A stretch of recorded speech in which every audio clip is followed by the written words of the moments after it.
Do you find yourself stuck in negative loops where no matter how positive you try to be, you still kind of come off negative and you're not doing it purposely? Yeah, I've been there. I still sometimes am there. And that's because change hasn't happened internally. You really need to feel and believe that like everything's gonna be okay and that like everything's awesome and that you don't really need to worry about life, that you can just let go of all of the things that are making you live a life of like scarcity and negativity and like always needing to be right or superior. Because I've been there myself. Okay.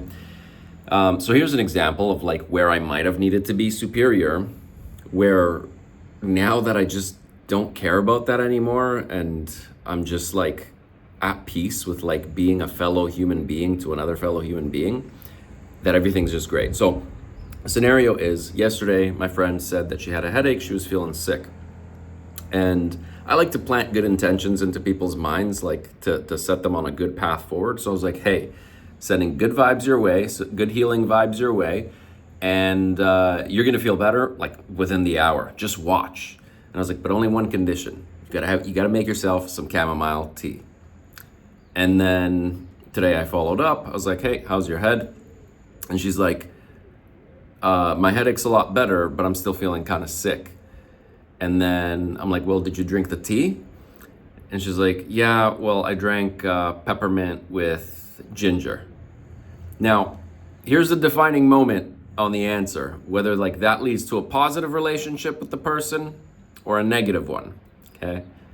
I just instinctively said, also a great choice. Like the whole point was just that she was drinking something because liquid usually helps headaches go away, especially hot liquids are good. So that's, yeah, also a great choice. Whatever, it was some sort of tea or liquid. Great, moving on. And then as I was answering, or like after I answered rather, I was thinking that maybe old Daniel would have gotten caught up on the fact that, well, she didn't drink the chamomile tea. Like I said, like it wasn't chamomile. What do you mean you made your own choice of like what tea to get? Like, why wouldn't you listen to my advice? What, like you think you're smarter than me? Like just all these like torturous loops in my head of like thoughts that don't even belong to me, that like they are not me. My intention is this in this world is just to be kind to myself and to others, to spread the love, like to make sure that more people can be kind to each other. That's all I want, you know, to make the world a better place, starting from within myself. And whenever I act on a thought that's not even really mine, that comes from a place of insecurity or darkness or whatever, really, anything that's just not from my mission of where I want to go, I just find it crazy that like how often I used to act on thoughts that weren't mine, that came from insecurity. So yeah, really important is, sorry, I just finished shaving. If you want to change, if you want to be a better person, if you want to have a better impact in this world, it's really important to learn to distinguish from your thoughts and thoughts that kind of just come from insecurities, from feeling less than, from feeling a lack of scarcity in your life. And just start acting on your actual thoughts rather than the ones that make you feel less than. Because the ones that make you feel less than are actually intended to make other people feel less than. Think about it. If I'm responding with insecurity to that tea situation instead of like, yeah, also a great choice.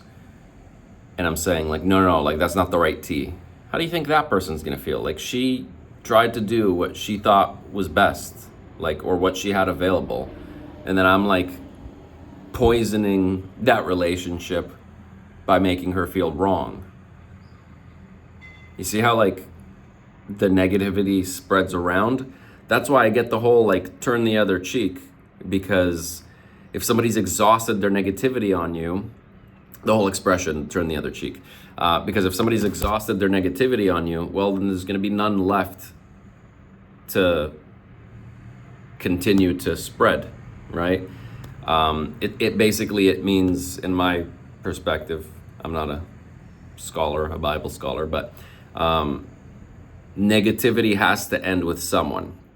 And by you turning the other cheek and just allowing somebody to get out whatever they needed to get out without fighting back or spreading it to somebody else, well, you've allowed that loop of negativity that somebody has spread to just stop. So that's the way that I see it. And I think we need to put out more loops of positivity, of paying it forward, of kindness, so that people see that, like, yeah, there is good in the world. I can be good. I can share this good. So, yeah, that's it. Thanks, guys.